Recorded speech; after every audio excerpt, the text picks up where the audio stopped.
서양 속담에 이런 말이 있다고 합니다. 포기하지 않는 개구리가 버터를 만든다는 속담입니다. 이 속담이 생긴 유래가 이렇다고 하는데요. 어느 날 이 개구리 두 마리가 커다란 우유통 속에 빠졌습니다. 근데 그중 한 마리는 그 깊은 우유통 속에서 빠져나오기가 힘들다는 생각에 더 이상 살기를 포기한 채 스스로 그 우유통 속으로 빠져 익사해 버리고 말았습니다.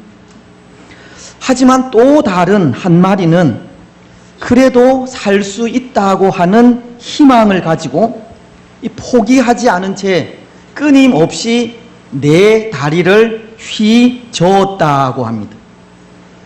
그러자 어느 순간 우유는 단단한 이 버터로 변하게 되었고, 개구리는 단단해진 그 버터를 밟고 뛰어넘어 우유통 속에서 탈출할 수 있었다라고 합니다. 그래서 포기하지 않는 개구리가 이 버터를 만든다는 속담이 생기게 되었다는 겁니다. 저는 이 이야기를 들으면서 이것이 기적이다는 생각을 했습니다. 때로 오늘 우리에게는 이 삶의 기적이 필요할 때가 있지 않습니까?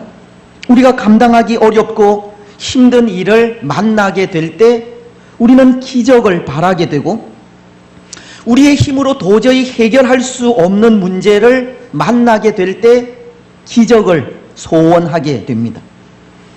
오늘 우리에게는 이 삶의 기적이 필요할 때가 한 번씩 있다는 겁니다. 그런데 저는 생각에 기적은 없다 생각합니다. 기적은 그저 이루어지는 일이 아니라는 겁니다. 만약 이 기적이 일어난다면 그것은 기적을 일으키게 하는 원인이 있다는 뜻입니다. 우유통 속에서 살아난 그 개구리가 그 통 속에서 살아나오기 위해 끊임없이 발버둥친 것이 버터를 만드는 기적을 일으켰듯이, 기적은 기적을 일으키게 하는 원인이 있다는 겁니다. 여러분, 그렇다면 혹 오늘 우리에게도 우리가 바라는 일이 이루어지는 기적이 일어난다면 그 원인이 무엇을 통해서이겠습니까?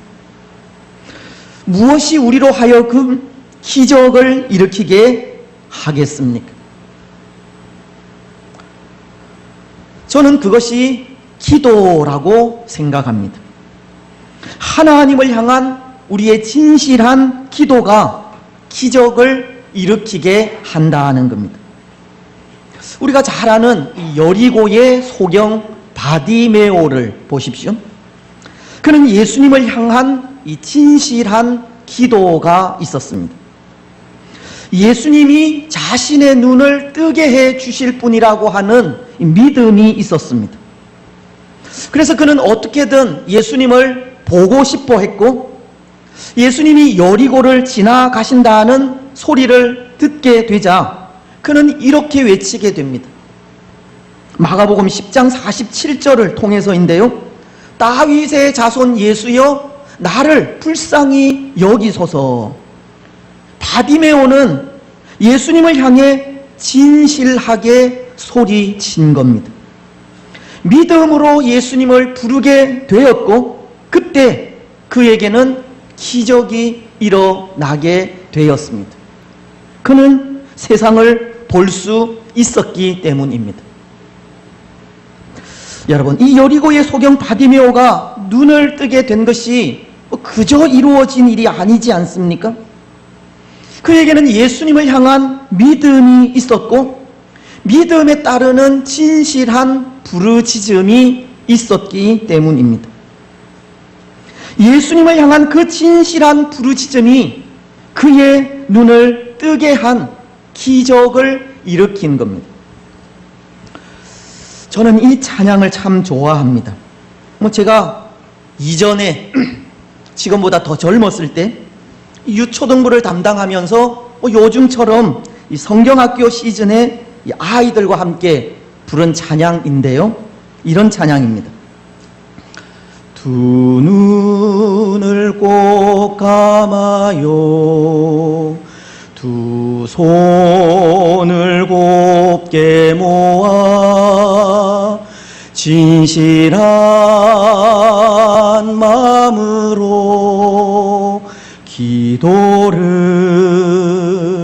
드려요.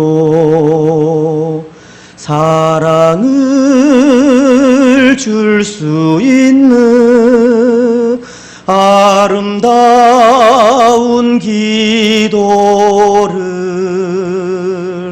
가장 솔직하게 주님께 고백해요.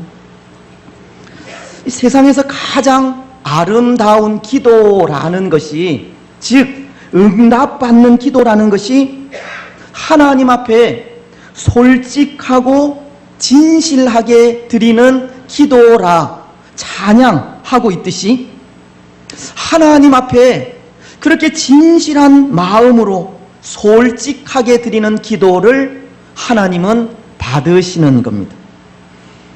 그래서 그렇게 하나님께서 기도를 받으셨다는 것은 그 기도가 응답되었다는 뜻이고, 기도가 응답되었다는 것은 기적이 일어났다는 뜻입니다. 그렇습니다. 사랑하는 여러분, 이 기도가 기적을 일으킵니다. 하나님 앞에 진실한 마음으로 솔직하게 드리는 기도가 기적을 일으킵니다. 오늘 이 세상에 기적은 없지만 하나님 앞에 드리는 가장 진실하고 솔직한 기도가 기적을 만듭니다. 오늘 이 세상에 기적은 그저 이루어지지 않지만 기도하는 우리의 아름다운 입술이 기적을 만드는 겁니다. 그래서 기도의 사람들은 기적의 사람들입니다. 기도의 사람들은 기적을 만드는 사람들입니다. 오늘 우리가 읽은 본문도 그렇습니다. 오늘 본문도 우리가 기적을 바라는 것과 마찬가지로 이 기적이 일어나야 하는 상황입니다. 오늘 1절과 2절은 이렇게 말씀하시기 때문인데요. 그때에 헤롯 왕이 손을 들어 교회 중에서 몇 사람을 헤아려 하여 요한의 형제 야고보를 칼로 죽이니, 지금 교회는 큰 어려움을 당하고 있습니다. 유다의 분봉 왕인 헤롯이 교회를 핍박하고 예수님의 제자 중 한 사람인 야고보를 칼로 죽이는 고난을 교회는 당하고 있기 때문입니다. 뿐만 아니라 3절과 4절은 베드로마저 잡혀서 옥에 갇히는 위기를 당하고 있음을 전해주고 있는데요. 예수님의 제자 중 한 사람이 칼에 죽고 또 한 사람은 옥에 갇히는 이 위기를 당하고 있기에 이 상황은 분명 하나님의 은혜가 임해야 하는, 기적이 일어나야 하는 상황이라는 겁니다. 핍박과 위기로 교회의 앞날을 예측할 수 없고 이제 막 태동된 교회가 무너질 수 있는 이 절체절명의 위기를 당하고 있기에 이 상황은 분명 기적이 일어나야 하는 상황이라는 겁니다. 여러분, 이런 상황 속에 교회가 할 수 있는 일이 무엇이겠습니까? 교회는 이 위기를 어떻게 극복해 가야 하겠습니까? 핍박과 박해 속에 자칫 교회가 좌초될 수 있는 이 위기를 교회는 어떻게 이겨가야 하겠습니까? 이전에 저는 그런 생각을 한 적이 있습니다. 오늘 초대교회가 핍박으로 인해 위기를 당하고 있듯이 우리 한국교회에도 이런 위기가 있었으면 좋겠다, 핍박이 있었으면 좋겠다는 생각을 한 것입니다. 왜냐하면 사실 우리 한국교회가 하나님의 은혜로 많은 성장을 이루었지만 이 성장에 따르는 부조리한 일들도 많이 있기 때문입니다. 교회가 교회의 사명을 감당하고 교회의 됨을 지켜가는 것이 아니라 오히려 세상을 닮아가는 그런 모습을 보이고 있기 때문입니다. 그래서 이 교회를 향한 핍박이 다시금 교회를 교회다운 교회로 만들 수 있지 않을까 하는 생각에 초대교회가 당한 이런 핍박과도 같은 핍박이 있었으면 좋겠다, 그런 생각을 하게 된 겁니다. 그런데 여러분, 오늘 이 시대에 교회가 그런 핍박 가운데 있다는 생각이 들지 않습니까? 때로 오늘 교회는 눈에 보이지 않는 핍박을 당하고 있기 때문입니다. 하나님만을 섬기는 신본주의인 교회가 오늘 이 땅 위에 만연한 이 인본주의 사상 때문에 교회 본연의 사명을 감당하기가 어려워져 가고 있습니다. 동성애 문제나 인권 문제 등이 이 성경과 배치되는 모습이 많아서 교회는 세상과 사사건건 부딪히고 있고 앞으로 법의 제정에 따라서 이 복음을 전할 수 없는 상황에 이를 수도 있습니다. 지금 제가 여기 이 강단에서 예수 그리스도만이 우리의 구원자라고 전하며 선포하고 있지만 이후에는 예수 그리스도만이 진리이고 예수 그리스도만이 구원의 길이라고 선포하지 못할 수도 있는 겁니다. 어쩌면 오늘 교회가 이 교회다운 그 사명을 지켜오지 못한 것 때문에 이 핍박의 시대로 들어가는 것이 아닌가 하는 생각이 들기도 합니다.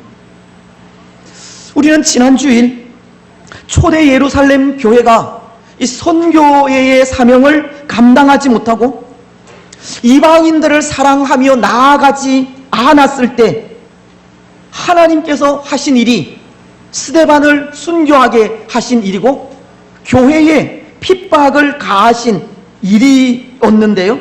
그래서 교회가 사마리아와 아시아 여러 지역으로 이 흩어진 것을 생각했듯이 오늘 한국교회가 교회로서의 사명을 제대로 감당하지 못하자 하나님은 핍박을 통해 교회를 깨우시려는 것이 아닐까 하는 생각이 들기도 합니다.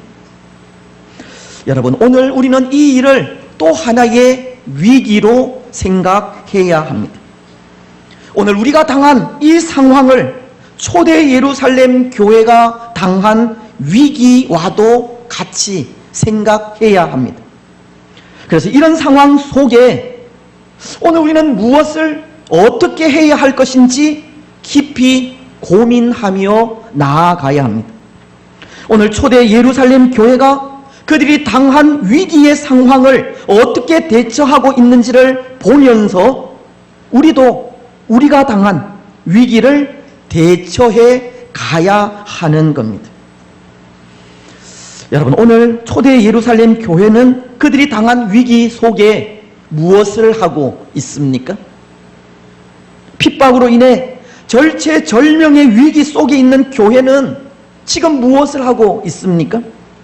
야고보가 순교하고 베드로마저 옥에 갇힌 이 위기 속에 교회는 어떻게 그 위기를 극복해 가고 있습니까? 오늘 5절은 이렇게 말씀을 하십니다.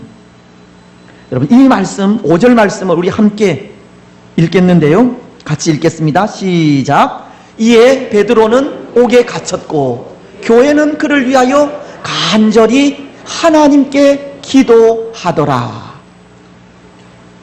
교회가 무너질 수 있는 이 절대절명의 위기 속에서 교회가 했던 한 가지 일은 간절하게 그리고 진실하게 하나님 앞에 기도한 일이었습니다.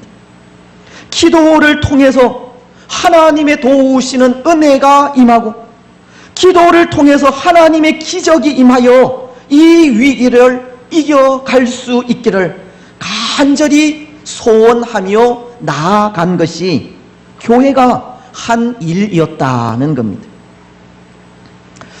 그렇습니다. 사랑하는 여러분, 사실 교회는 기도밖에 할 것이 아무것도 없습니다. 교회는 기도의 능력으로 세워졌고, 지금 여기에 이르기까지 기도의 힘으로 올 수 있었기 때문입니다.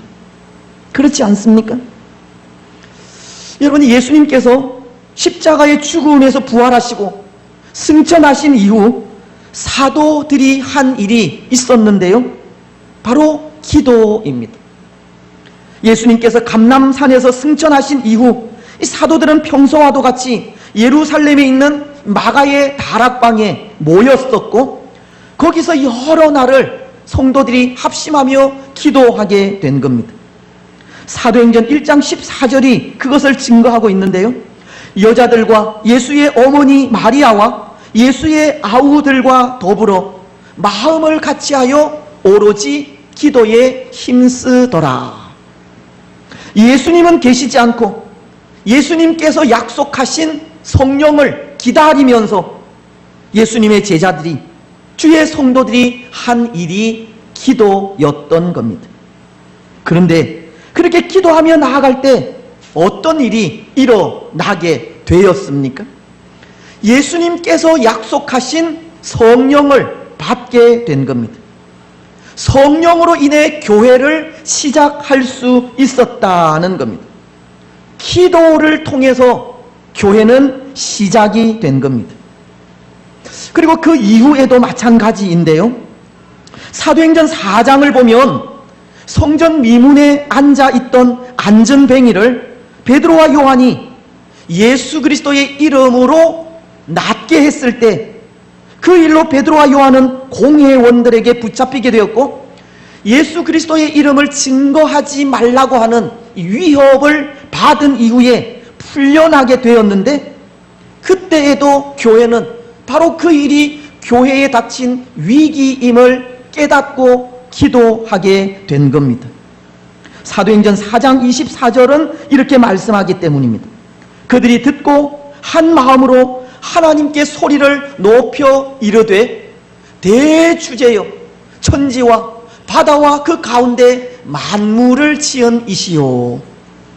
교회는 천지와 만물을 지으신 하나님께 한 마음이 되어서 기도하며 나아가게 된 것입니다. 그리고 그때 그 기도 이후에 그 모인 곳이 진동하며 무리가 다 성령의 충만함을 받아 담대히 하나님의 말씀을 전하게 되었다라고 합니다. 사도행전 4장 31절은 이렇게 말씀하시기 때문입니다. 빌기를 다음에 모인 곳이 진동하더니 무리가 다 성령이 충만하여 담대히 하나님의 말씀을 전하니라.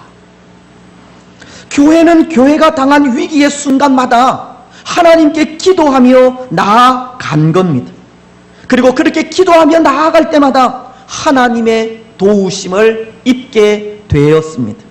그러니 오늘 이 위기의 상황에도 야고보가 칼에 맞아 죽고 베드로 마저 옥에 갇힌 이 상황 속에 교회가 할 수 있는 일은 기도밖에 없었던 겁니다.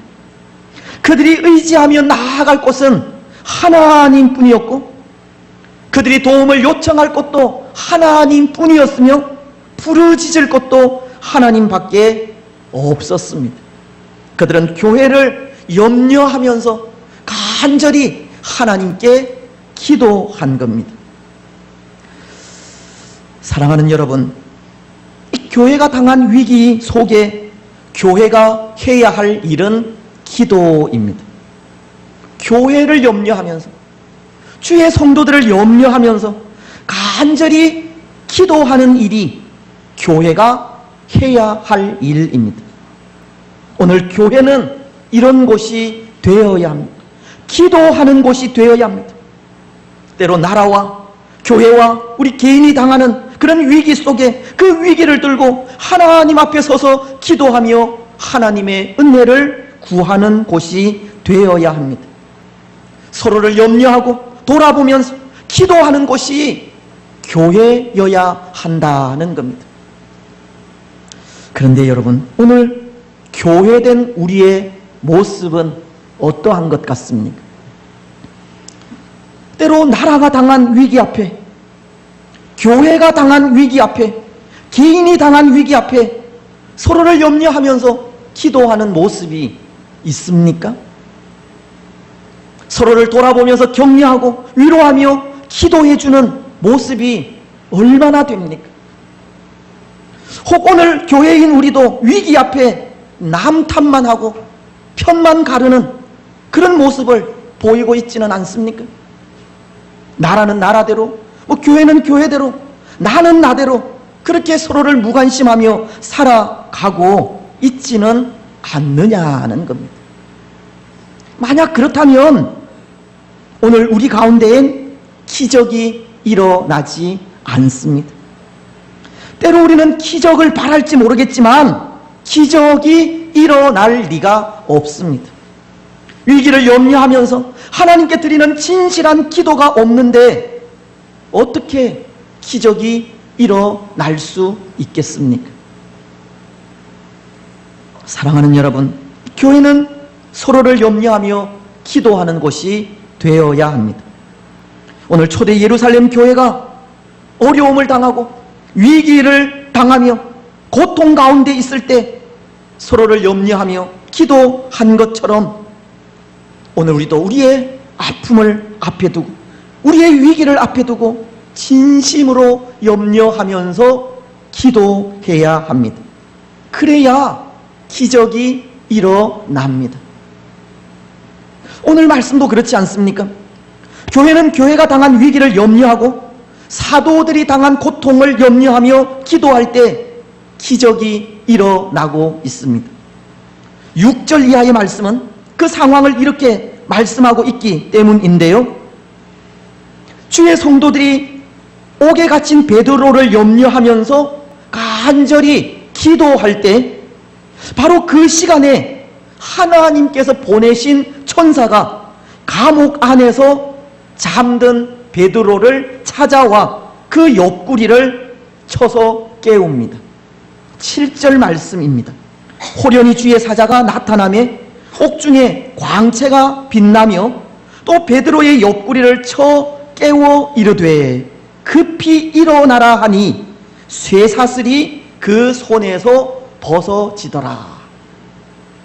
그리고는 그 천사의 인도로 감옥을 나오게 되는데요, 셋째 문에 이르기까지 그 문들이 저절로 열리게 됩니다. 자다가 일어난 베드로가 그것을 환상을 보는 양 여겼지만 감옥을 나와 거리에 이르렀을 때 그의 얼굴을 스치는 차가운 바람에 정신을 차리게 되고 사도들이 모여있는 마가의 다락방으로 달려가 문을 두드리게 됩니다. 그런데 베드로를 영접하러 나온 이 로데라고 하는 여종이 집 안에 있는 사도들에게 베드로가 왔다고 하자 그들은 그 말을 믿지 않는 겁니다. 모두들 베드로가 죽어서 그 천사가 온 것으로 생각을 한 겁니다. 하지만 베드로는 계속 문을 두드렸고 이에 사람들이 나가 문을 열어보니 그 문 앞에는 베드로가 서 있는 겁니다. 오늘 16절이 말씀하고 있습니다. 베드로가 문 두드리기를 그치지 아니하니 그들이 문을 열어 베드로를 보고 놀라는지라. 사랑하는 여러분, 베드로를 위하여 교회를 위하여 염려하며 기도한 사람들에게 하나님은 능력을 베푸신 겁니다. 오늘 우리가 하나님께 기도하면 하나님은 일하시듯이 교회가 한 마음으로 기도할 때 하나님은 옥문을 열어 베드로를 구원하신 겁니다. 기적이 일어나게 되었다는 겁니다. 교회를 위하여 염려하며 기도한 그들의 기도가 옥문을 깨뜨리고 교회를 위기 속에서 건진 겁니다. 사랑하는 여러분, 오늘 교회된 우리가 무슨 권세가 있습니까? 교회된 우리에게 무슨 힘이 있습니까? 아무런 힘도 아무런 권력도 없습니다. 세상이 가두면 갇히고 조롱하면 조롱당하는 것이 교회입니다. 하지만 교회인 우리에게는 이 옥문을 여는 무기가 있습니다. 세상을 이기게 하는 무기가 있다는 겁니다. 기적을 일으키는 무기가 있습니다. 바로 기도라는 무기입니다. 기도라고 하는 무기에 옥문은 열리고 기적은 일어납니다. 기도라는 무기에 모든 위기는 물러간다는 겁니다. 사랑하는 여러분, 오늘 우리는 하나님의 그 능력을 보고 싶지 않습니까? 우리 삶 속에 하나님께서 허락하시는 기적을 경험해 보고 싶지 않습니까? 기도의 제단을 쌓으시기 바랍니다. 기도라는 놀라운 무기를 사용하십시오.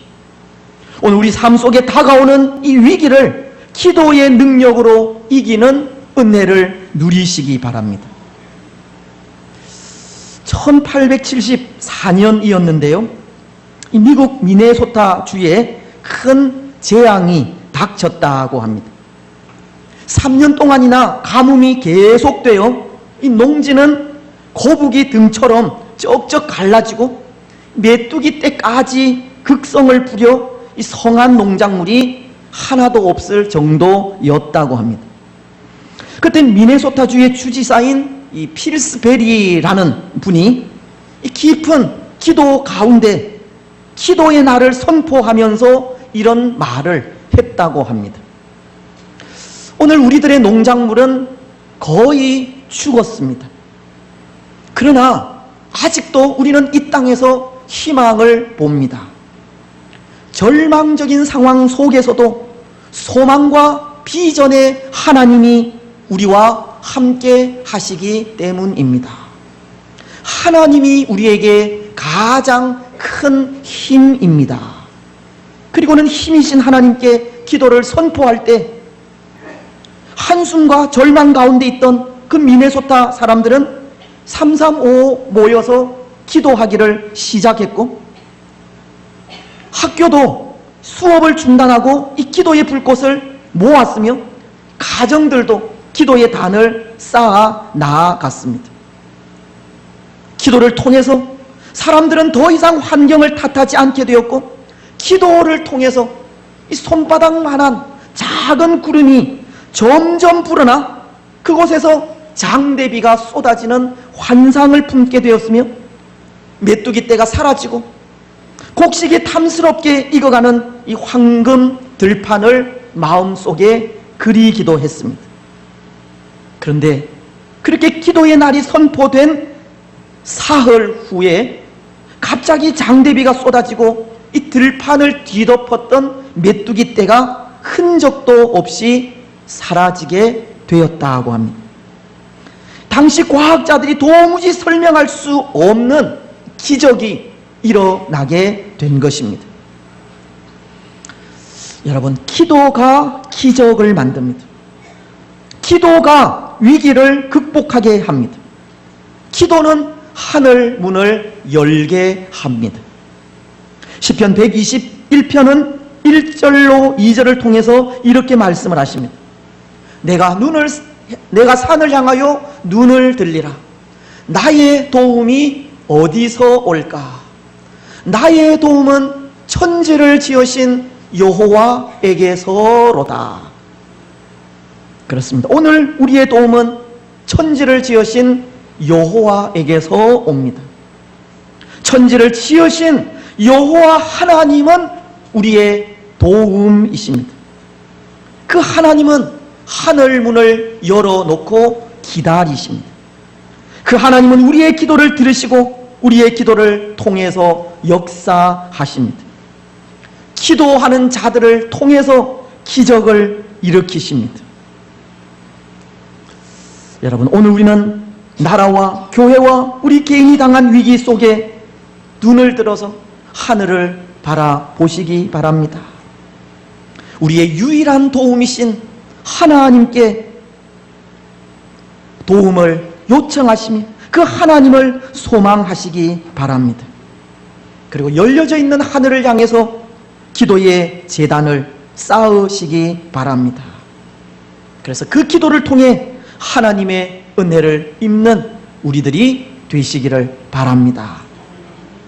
이제 말씀을 맺겠습니다. 사랑하는 여러분, 오늘 우리는 기적의 사람들이 되어야 합니다. 기도의 사람들이 되어야 합니다. 오늘 이 나라와 교회와 우리 개인은 위기 가운데 있기 때문입니다. 기도를 통해 다시 한번 이 땅 위에 회복의 은혜가 있어야 하기 때문입니다. 기도를 통해 다시 한번 우리 한국교회 위에 부흥의 불길이 일어나야 하기 때문입니다. 우리가 기도할 때 하나님은 일하시듯 이 땅 위의 모든 어려움과 위기를 하나님 앞에 내어놓고 진실하고도 솔직한 마음으로 기도하는 우리들이 되시기를 바랍니다. 전능하신 하나님의 도우심을 간절히 간구하며 나아가시기 바랍니다. 그래서 진실하고도 솔직한 우리의 기도를 통해 이 땅 위에 회복되어져야 할 것들이 회복되는 은혜와 기적을 보는 복된 성도들이 되시기를 주님의 이름으로 축복합니다.